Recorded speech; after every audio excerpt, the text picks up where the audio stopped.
நமசிவாயம் வாழ்க, நாதன்தாள் வாழ்க. கடவுள் அனுகிரக நேயர்கள் அனைவருக்கும் இனிய வணக்கம். வாழ்க வளமுடன். நான் உங்கள் மயிலாடுதுறை ஜோதிடர் விஷால் விவர்தன் பேசுறேங்க. நம்முடைய கடவுள் அனுகிரக சேனல்ல நிறைய பயனுள்ள ஜோதிட தகவல்கள் தொடர்ச்சியாக கொடுத்து வந்துட்டே இருக்காங்க. பிளேலிஸ்ட் சென்று பாருங்க. ஜோதிடர் விஷால் விவர்தன் அப்படின்ட்டு இருக்கும். என்னுடைய 450க்கும் மேற்பட்ட ஜோதிட வீடியோக்கள், நியூமராலிசமான வீடியோக்கள், திருமண பொருத்தம் எப்படி பார்க்கணும், பிரபலங்கள் அவங்களுடைய ஜாதக ஆய்வுகள், இது போன்ற நிறைய வீடியோக்கள் இருக்கு. அதை பார்த்து பயன்பெறுங்க. என்னிடம் ஜாதகம் பார்க்க ஸ்கிரீன்ல தெரியக்கூடிய நம்பர் மூலமாக வாட்ஸ்அப் மூலமா நீங்க ஜாதகம் அனுப்பி ஜாதகம் பார்க்கலாங்க. நம்ம இன்னைக்கு என்ன பதிவு பார்க்க போறோம் அப்படின்னா, லக்னாதிபதி வக்ரம் பெற்றால், பொதுவாகவே வக்ரம் அப்படிங்கிற அமைப்பு என்ன அப்படின்னா இயல்புக்கு மாறான நிலை. பொதுவாகவே சுபகிரகங்கள் வக்ரம் பெறுகின்றன, பாவகிரகங்கள் வக்ரம் பெறுகின்றன. அந்த கிரகம் வக்ரம் பெறக்கூடிய கிரகங்கள் என்ன காரகத்துவ அமைப்பை, என்ன ஆதிபத்திய அமைப்பை தருகின்றதோ அதற்கு இயல்புக்கு மாறான நிலையில் கொடுக்கும் அப்படிங்கிற அமைப்பு தாங்க. அதே நேரத்தில் வக்ரம் பெற்ற கிரகத்திற்கு சுபத்துவம் அதற்கு விதிவிலக்காக வரும். வக்ரம் பெற்றுட்டாலே அது நன்மைகளை செய்ய இயலாது என்று எடுக்க வேண்டிய அவசியம் இல்லைங்க. அதுல லக்னாதிபதியாகி வக்ரம் பெறும்போது அதனுடைய தன்மை என்ன? லக்னாதிபதி பாவ கிரகமாக அது வக்ரம் பெற்றால், உதாரணத்திற்கு இப்ப ஒருத்தர் கும்பலக்கணத்துல பிறந்திருக்காரு. கும்பலக்கணத்துக்கு அதிபதி சனி, அவரு வக்ரம் பெறார். உதாரணத்திற்கு இந்த இடத்துல சனி நீச்சமே ஆகி வக்ரம் பெறாரு வச்சுங்க. சனியுடைய இயல்பான குணங்கள் என்ன? சனியுடைய இயல்பான காரகத்துவம் என்ன? எதுவும் திறம்பட உடனடியாக செயலாற்றக்கூடிய ஒரு அமைப்பானது ஏற்படுத்தாது. சுறுசுறுப்பாக இயங்கக்கூடிய தன்மைகளை ஏற்படுத்தாது. எல்லாவற்றையும் நிதானமாக செய்யக்கூடிய தன்மைகளை ஏற்படுத்தும். அப்ப இது போன்ற விஷயங்கள்ல அந்த காரகத்துவமானது செயல்படாது. அதாவது என்னன்னா, அந்த இயல்பான குணங்கள் செயல்படாது, மாறாக நல்ல குணங்கள் செயல்படும். பொதுவாகவே லக்னாதிபதி பாவ கிரகமாக வக்ரம் பெறுவது சிறந்தது. மேலும் அது சுபத்துவம் அடையும் போது இன்னும் நல்ல பலன். உதாரணத்துக்கு ஒரு விருச்சிக லக்னத்தில் பிறந்திருக்காரு. விருச்சிக லக்னத்தில் பிறந்திருக்க செவ்வாய் வக்ரம் பெறுகின்றார். இந்த இடத்துல செவ்வாய் வக்ரம் பெறாரு. ஆனா இந்த இடத்துல லக்னாதிபதி திக்பலம் பிளஸ் வக்ரம் என்ற அமைப்பு சிறந்த அமைப்பு தான். இந்த இடத்துல லக்னாதிபதியுடைய செவ்வாய் வக்ரம் பெறுவது நல்ல அமைப்பே. பாவ கிரகங்கள் லக்னாதிபதியாக வக்ரம் பெறுவது நல்லது. ஆனா சுபகிரகங்கள் லக்னாதிபதியாக வக்ரம் பெறுவது என்பது அதனுடைய சுபத்தன்மையை குறைக்கும் அப்படிங்கிற அமைப்பதாக ஏற்படுத்தும். உதாரணத்திற்கு இப்ப தனுசு லக்னமா இருக்காங்க. தனுசு லக்னமா இருக்காரு. லக்னாதிபதி குரு இங்கே வக்ரம்னு வச்சுங்களேன். இந்த இடத்துல இதனுடைய தன்மையானது சற்று குறையும். லக்னாவுடைய தன்மையானது இந்த இடத்துல குறைபடுது. அப்படி இது கூட நிவர்த்தி உண்டு. குறைந்தாலும் அதற்கு நிவர்த்தி உண்டு. எப்படி நிவர்த்தி உண்டு அப்படின்னு பார்த்தீங்கன்னா, ஒரு பௌர்ணமி சந்திர அதியோகத்தில் இருக்கு, அல்லது ஒரு பௌர்ணமி சந்திரனுடைய பார்வையில் இருக்கு. இது போன்ற அமைப்புல இந்த வக்ரத்துக்கு நிவர்த்தி உண்டு. வக்ரம்னு சொன்ன உடனே அதை பின்னால வச்சு நம்ம பார்க்கணும். வக்ரம்னா அந்த கிரகங்கள் பின்னோக்கி செல்கின்றன என்ற அமைப்பை எடுக்கிறாங்க. அந்த மாதிரி அமைப்பே கிடையாதுங்க. வக்ரம்னா முழுமையாக அந்த கிரகம் பின்னோக்கி சென்று விடுவது இல்லை. இயல்புக்கு மாறான நிலை என்ற அந்த கிரகம் அந்த ராசி கடந்து தான் இருக்கு. அது பின்னோக்கி செல்வது இல்லை என்ற அமைப்பை தான் நம்ம எடுக்கணும். வக்ரம் பெற்ற கிரகம் முழுமையாகவே காரகத்துவத்தை இழந்து விடுமா என்றால் அந்த அமைப்பு இல்லை. இதுல உச்ச வக்ரம், நீச்ச வக்ரம் என்ற அமைப்பெல்லாம் உண்டு.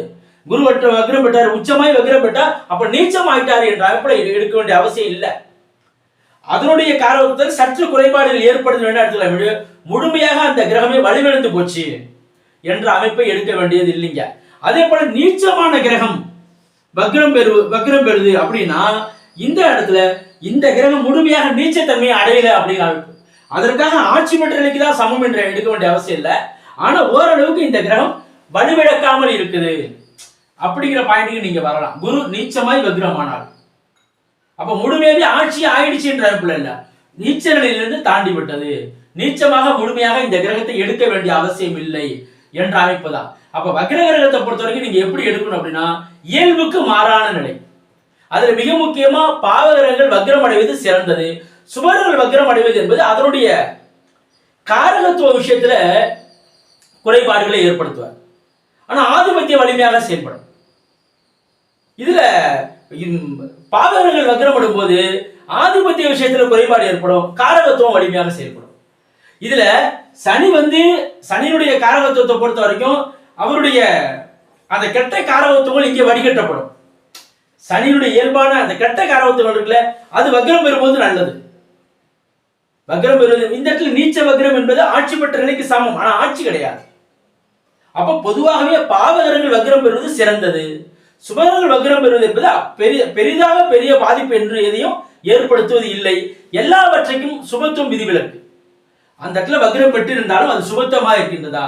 அதனால வக்ரத்துக்கெல்லாம் நீங்க பெரிதாக இந்த கிரகம் இந்த 3 கிரகம் வக்ரம் ஆயிடுச்சு, என்னோட ஜாதத்துல 4 கிரகம் வக்ரம் ஆயிடுச்சு, அப்ப இப்படி அப்படிலாம் பலன் எடுக்க வேண்டிய அவசியமே இல்லைங்க. அது சுபத்துவமாக இருக்கின்றதா? அது ஸ்தான பலத்தோடு இருந்தா அதற்கு ஒரு வக்ர நிவர்த்தி உண்டு. உதாரணத்திற்கு சனி நீச்சமா அப்ப ஆட்சி பெற்ற நிலைக்கு ஓரளவுக்கு சமமா இருக்காரு. ஆனா இதே இடத்துல இங்க ஆட்சியாவும் இருக்காரு, வக்ரமா இருக்காரு, ஒண்ணும் பெரிதாக பாதிப்பு எதுவுமே கிடையாது.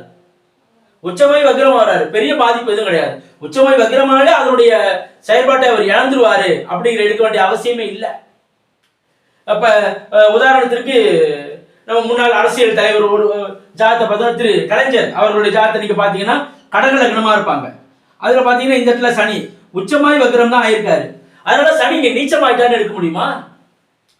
சனி இங்க நீச்சமாயிட்டாரு, முழுக்க முழுக்க சனியை வலுவிழந்துட்டாரு அப்படின்னா எப்படி ஆயுள் ஸ்தானத்தை அதிகமாக கொடுத்தாரு, ஆயுள் பாவகத்தை எப்படி ஆயுளை வலுப்படுத்தி கொடுத்தாரு? அப்ப இந்த இடத்துல சனி உச்சமாய் வக்ரம் ஆயிட்டாரு, நீச்சமே ஆயிட்டாரு என்று எடுக்க முடியுமா? எடுக்க முடியாது. அப்போ இந்த இடத்துல உச்சமாய் ஒரு வக்ரமாவது என்பது சனியுடைய கெட்ட காரகத்துவம் கிடைக்காது. அதாவது அதிகப்படியான உடல் உழைப்பால சம்பாதிக்கக்கூடிய அமைப்பு, அந்த சனியினுடைய கெட்ட காரகத்துவம் எதுவுமே, அதாவது ரொம்ப நிதானமாக பொறுமையாக செயல்படக்கூடிய அமைப்பு, இது போன்ற சுறுசுறுப்பாகவே ஆக்டிவாக செய்யக்கூடிய அமைப்பு தருவார். சனி வக்ரமானா, சனி வக்ரமாகல அப்படின்னா நிதானமாக பொறுமையாக செய்யக்கூடிய தன்மைகள் தருவார். இப்ப இந்த இடத்துல பாருங்க, சனி உச்சம் தான் பிளஸ் வக்ரம், அதற்காக சனி நீச்சம், உச்ச வக்ரம் நீச்சம், நீச்ச வக்ரம் உச்சம் என்ற அமைப்பு எடுக்கக்கூடாது. அப்ப இந்த இடத்துல சனி நீச்சமா ஆயிட்டாரு, எதை சனி நீச்சம் ஆயுள்காரன் சனி நீச்சமான எதை தரமாட்டாரு, ஆயுள் பாவத்தை தரமாட்டாரு. இந்த இடத்துல ஆயுள் வலிமையான ஆயுள் தானே திரு கலைஞர் அவர்களுக்கு இருந்தது. அப்ப என்ன அமைப்பு நீங்க எடுக்கணும் அப்படின்னா அதனுடைய காரகத்துல சற்று, ஆனா பாவர வக்ரமாவது நல்லது, சுபர வக்ரமாக என்பது அதனுடைய விஷயங்கள சற்று குறைபாட்டை ஏற்படுத்திய தீரும் என்று சொல்லலாங்க. இதுல சுபரன் சொல்வது குரு, சுக்கிரன் வக்ரமாவது என்பது தாம்பத்திய அமைப்புல தாம்பத்திய சுகங்கிற போன்ற விஷயங்கள்ல சற்று அதனுடைய குறைபாட்டை ஏற்படுத்துவாரு. அதாவது சுபரங்கள் வக்ரம் பெறுவது என்பது ஆதிபத்தியத்தை வலுப்படுத்தும், ஆனா காரகத்துவ விஷயத்துல குறைபாடை ஏற்படுத்தும். சுக்கிரன் வக்ரம் பெறுவது என்பது ஆதிபத்தியம் வலுவடையும். என்ன ஆதிபத்தியம் அந்த லக்னத்துக்கு என்ன அது வலுவடையும். ஆனா காரகத்துவ விஷயத்துல ஏதாவது ஒரு குறைபாடு, சுக்கிரனுடைய சொகுசு அமைப்பு, சுக்கிரனுடைய தாம்பத்திய அமைப்பு, சுக்கிரனுடைய மனைவி அமைப்பு, இந்த விஷயத்துல ஏதாவது ஒரு குறைபாட்டை கொடுத்துக்கிட்டே இருப்பார். சற்று ஒற்றுமை தன்மை இல்லாத நிலைப்பாடு, இந்த மாதிரி ஏதாவது ஒரு விஷயத்த அந்த இடத்துல ஒரு ஒரு சின்ன பாதிப்பை தந்துட்டு இருப்பார் சுபரங்கள் வக்ரம் அடைந்தால். இப்ப அந்த விஷயத்த நீங்க சிந்திக்க பார்க்கணும். அதனால முழுமையாகவே வக்ரம் அடைஞ்சிட்டா அது எல்லாத்தையும் பாதிச்சிச்சு என்ற அதுல லக்னாதிபதியாகி வக்ரம் அடைவது என்பதும் இந்த இடத்துல ஒன்றும் பெரிய பாதிப்பு எதுவும் கிடையாதுங்க. அதுனா பாவகிரகம் லக்னாதிபதியாக வக்ரம் அடைவது நல்ல அமைப்பு தான், சுபத்துவம் இல்லாவிட்டாலும் கூட. ஆனா பாவத்துவமா இருக்கக்கூடாது. இந்த இடத்துல செவ்வாய் வக்ரம் அடைஞ்சிருக்காரு, ஆனா அந்த சனி பார்க்கிறாரு இருக்கிற பாயிண்ட் இருக்கக்கூடாது. ஏன்னா லக்னாதிபதி பாவத்துவம் அடைகின்ற என்ற அமைப்புல வந்துடும். ஆனா சுபத்துவம் வக்ரமும் ஆகி சுபத்துவம் அடைதாருன்னா ரொம்ப ரொம்ப சிறப்பான அமைப்பாக வரும். உதாரணத்திற்கு மேஷ லக்னத்திற்கு சனி இங்க இருக்காரு, ஆட்சியா இருக்காரு. மேஷ லக்னத்துக்கு 11ஆம் இடத்துல சனி இருக்காரு, ஆட்சியா இருக்கு. பாதகாதிபதி பாதக சாத்திரம் ஆட்சியா இருக்கக்கூடிய தன்மை என்பது சிறப்பு இல்லை.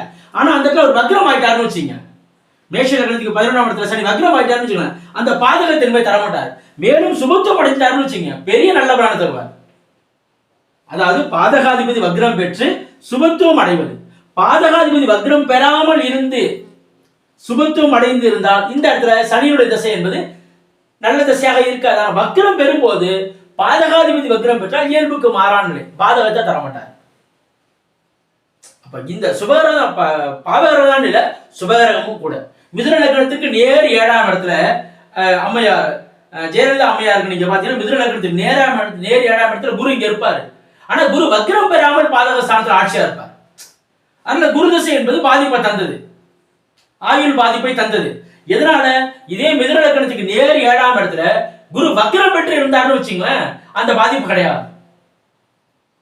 அல்லது சிறிதளவேனும் அவர் சேதப்படணும், பாதகாதிபதி சிறிதளவேனும் சேதப்படணும். ஒரு சனியின் பார்வை, ஒரு செவ்வாயின் இணைவு, ஒரு கேதுவின் இணைவு, இது போன்ற விஷயங்கள்ல இருந்தது அப்படின்னா கண்டிப்பாக அந்த பாதிப்பு தராது. ஆனா தனித்து பாதகாதிபதி பாதக ஸ்தானத்துல ஆட்சி பெற்று அமர்ந்தது, வக்ரம் பெறாமல் இருந்தது. அப்ப இந்த விஷயத்தை நீங்க பார்க்கணும். பாதகாதிபதி ஒண்ணு பாதகாதிபதி தசை வந்தாலே இப்படி ஆயிடும் அப்படி ஆயிடும். பாதகாதிபதி எப்படி இருக்காரு? அதிகப்படியான சுபத்துவமா இருக்கின்றாரோ அல்லது பாவத்துவம். இந்த இடத்துல குரு இருக்காருங்க சார், ஆனா ஒரு சனியுடைய பார்வை பாதகத்தை தரமாட்டாரு. பாதகாதிபதி அதிகப்படியான சுபத்துவத்தை அடையக்கூடாது. சிறிதளவேனும் அவர் சேதப்படணும். ஏன் சிறிதளவு அதிகப்படியான சேதம் பட்டாலும் அந்த அதனுடைய ஆதிபத்தியமே கெட்டு போகும். சிறிதளவு சேதப்படும் போது பாதக மாரகத்தை அவர் தரமாட்டார். ஆனால் தனித்து அமரும் போது அவர் பாதகத்தை தந்து விட்டார். மிதுன லக்னத்துக்கு நேர் 7ஆம் இடத்துல அந்த இடத்துல ஒரு வக்ரம் பெற்றிருந்தார் அப்படின்னா கண்டிப்பா பாதகம் கிடையாது. அப்ப இந்த விஷயம் தான் லக்னாதிபதி வக்ரம் பெறுவது என்பது பாவகிரகமா இருந்தா பரவாயில்ல, சுபகிரகமா இருந்தா அதனுடைய தன்மையில சற்று குறையும். அதுக்காக முழுமையாவே பலம் எழுந்து போச்சு என்ற அழைப்பில் எடுக்கணும் அவசியம் இல்லை. வக்ரம் பெற்ற கிரகத்திற்கு சுபத்துவம் விதிவிலக்காக வரும். சுபத்துவம் அடையுது கண்டிப்பாக அந்த வக்ர நிவர்த்தியானது ஏற்படும் என்று. சுக்கிரன் வக்ரம் பெற்றிருக்காரு சார், ஆனா சந்திர அதியோகத்துல இருக்காரு சார், இந்த இடத்துல நீங்க வக்ரம் என்ற அமைப்பை எடுக்க வேண்டிய அவசியமே இல்லை. குரு வக்ரம் பெற்றிருக்காரு சார், சந்திர அதியோகத்துல இருக்காரு, நல்ல அமைப்பு தான். அந்த கிரகம் வக்ரம் பெற்றிருக்கு, புதன் வக்ரமா இருக்காரு, ஆனா நன்றாக தான் இருக்கின்றார், பரவாயில்ல. அதாவது சுபத்துவமா இருந்தா அந்த பிரச்சனை கிடையாது. இது போன்ற இன்னும் பல்வேறு ஜோதிட தகவல்களை தொடர்ச்சியாக நம்முடைய கடவுள் அமைச்சரை பதிவு செய்வோம். நன்றி, வணக்கம். வாழ்க வளமுடன், வாழ்க வையகம், வாழ்க பிரபஞ்சம்.